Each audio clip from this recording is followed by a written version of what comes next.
Good morning, people. Got to set my camera here.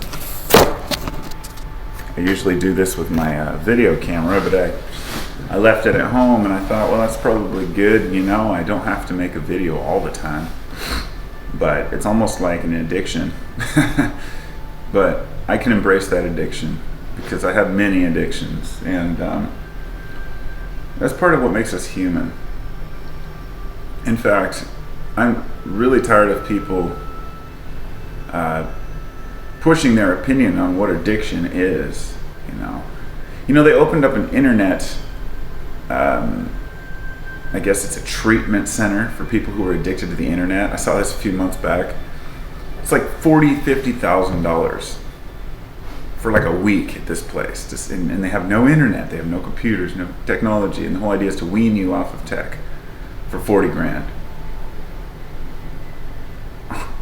You know, for 40 grand, I just take a plane to the Himalayas and go hang out for a couple weeks. I mean, it's just ridiculous what people consider addictions, but we all have them.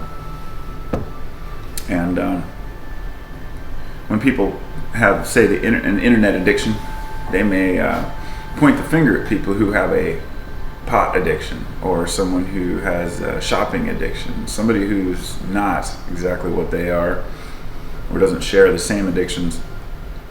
You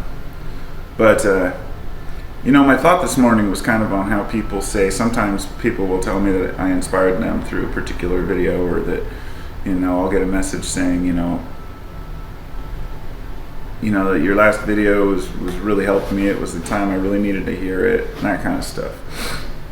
Of course, I'll get one about the same video from somebody else who says, you know, maybe they didn't like it or whatever. Point being that I do not have the capacity to help anyone. Let me kind of reformulate that statement. Only the individual can help themselves, but they can get ideas on how to do that. Now, where I want to go with this, before I get too far off track, because I always do, is talk about the reason why I think that people need to help themselves.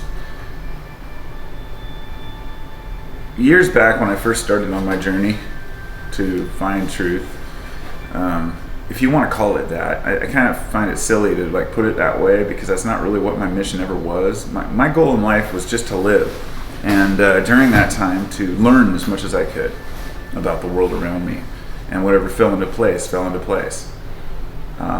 Well, things started falling into place. You know, things started to make sense. And then sometimes I might watch a video or a movie or a TV show that would like really resonate with me, and I'd just be like so thankful that I watched that at just the right time, taking it as a synchronicity, you know. And so that's bound to happen. Even if I have, say, 40, 50 views on a video, there's going to be at least one person in there who will resonate with it to some degree. And I respect that, and I think that's awesome. That's what keeps me going, is people that, not that I feel like I'm helping people, because that would be totally arrogant. I feel like I'm putting out my point of view so others can compare it to theirs. Okay? I don't feel that I have a superior point of view, and I really want to convey that, because in my heart, I have to feel that it's a superior point of view. Let me explain what I mean here. I do not believe that the way I view the world is the best way to view the world. But I have to believe that I'm doing the best I can in my life right now. And I can't beat myself up over the mistakes or that I make, or the bad judgment calls, or my errors and my addictions and all those different things. Those are just parts of life. And so I don't really feel like I can help people. I really wanted, a year or so ago, I really wanted to start doing a kind of a self-help book. And instantly I figured out how ridiculous that was. I know that sounds stupid. It wasn't going to be one of those typical, oh, you can do it, you know, thumbs up. It was going to be more of a reality check. Like, this is the world we live in. This is realism. This is what we have. None of us really know the answers. And the more I thought through it, after I started writing, I realized that I was just spitting a bunch of nonsense. It was me giving my view on the world, and then as I started reading into others, I realized that that's how everyone's is. In other words, there's no magic piece of literature that's been laid out that has the answers and tells you how the best way to live is. Many will tell you that there are. Many people have found many different writings, authors, books, speakers to be very helpful to them. And I think that's great. But what I'm getting at here is that no matter how convinced you are that what you're learning now is the bee's knees or the ultimate, in knowledge, next week you're going to find out that that was just a passing phase. Now, I'm speaking for myself here. I can't speak for all of you. I know that there are folks out there who have that determination where they find something, they stick with it, and that's it for the rest of their life. That's what they do. They're very involved in it, whether it be a belief system, a job, an activity. Not me. I am a jack of all trades. I have a very wandering mind.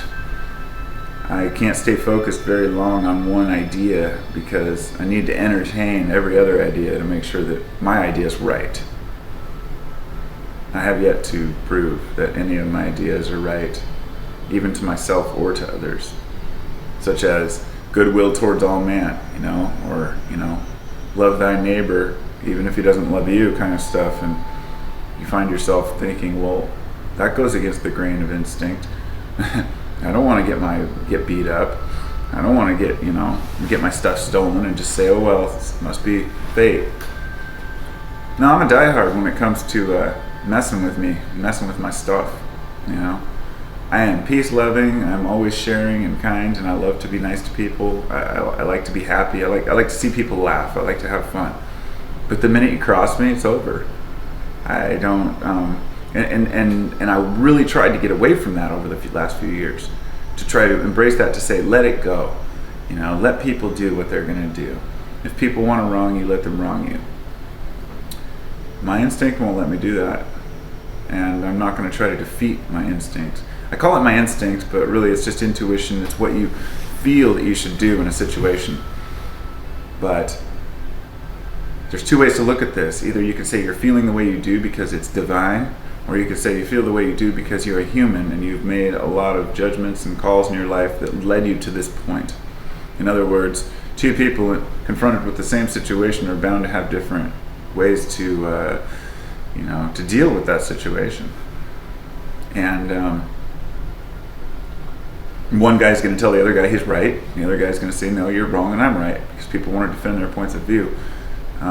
It's just laughable, really, because there has yet to be an answer to all these big questions. So it's almost like a fun game. In other words, the search is the goal. This is the life we're meant to live. This life here on earth, not to prepare for some beyond. This is my opinion. These are always my opinions. And maybe they'll change next year. That's my point. Opinions change all the time, or they should, as the information is conveyed. But who knows what's going to happen, tomorrow, and what I'll be thinking the next day. I just don't know. But I refuse to allow myself to be. Okay, let me just finish with this. I've been very opposed to money for the last few years. I've gone on a non-materialist trip where I didn't want any goods. I didn't want things. I just wanted to be happy with who I am. Once I became happy with who I am, which, I've always been happy with who I am, but I really wanted to try to embrace that. I don't have a low self-esteem or anything, but I do to a degree. Everyone does.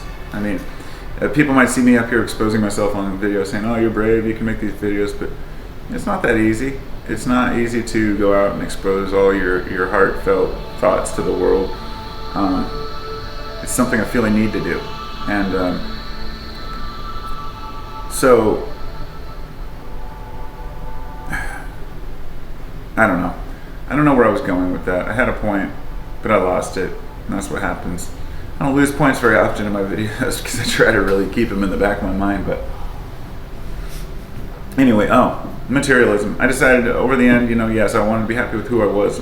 I didn't want money. And I came home last night and I had a long talk with my wife. I was like, look, I don't want money, but I want the things that money could bring my family, and I want the things the ways it can assist us to live better, happier, healthier, and to be able to be a philanthropist, to be able to have money to give to people, to help people, to do things, because somebody's going to be in control of the money, regardless of what the money is. Money is just paper, but if I can find a way to get more money than the greedy bastard who's trying to get the same money, in other words, if I can go in and get it before he does, I can use it for good purposes, whereas he may just use it for selfish bullshit, $500 dog spas and $200,000 sports cars. It's pathetic. It's an addiction to ego and desire. And that's why I know if I had that kind of money, I'd know how to reasonably distribute it without looking at my self-interest. I always wondered how you could see these people who had won the lottery and they live in these little tiny houses and don't even spend the money. People don't even know they're rich. Neighbors, they die and they're like, neighbors are like, I didn't even know they were millionaires. That's because they know what's important. It's not the money. But if you can find something to do with it, to help people, you will. So anyway, that's my my next drive. I'm going to find a way to get my finances up and forget this materialist idea that we shouldn't have because it's bad. And you know what? All of these root back to biblical times. The idea that we should share with everyone, that wealth should be distributed, and even the idea that kings should not, or that that the slaves should be happy to their masters. This is all called it's like slave theory, based on the idea that people who were put down in history would write philosophies based on their environment they were currently in. So if they knew they couldn't get ahead, then they would create a belief system that says that getting ahead is bad. We finalize with this one comment that they say it's easier for a camel to walk through the eye of a needle than it is for a rich man to get into heaven. That's a preposterous notion, really. It doesn't explain anything about the rich man's morals, the values. It doesn't explain anything at all about who the person was. All it talks about is money. And for me, that looks like a great way for a group of people who are put down in society to assume that they are going to be the ones that get to make it to the Holy Land. So anyway, it's the idea that in history, some of these moral values that we've set up were due to the fact that we had no choice, that we were peons, and we had to find something that worked for us. And over the years, we have more power now, and we don't have to use it horribly. We don't have to use the money horribly either.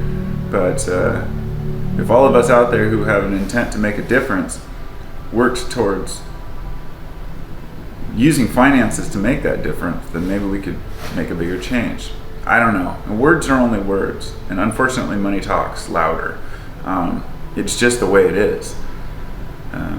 If I had millions of dollars, I'd get together with a bunch of other philosophers with millions of dollars and start a coalition to try to help the youth to educate themselves about the real world without dogma, because they are our future. That's where I see our money being invested, is the future generation.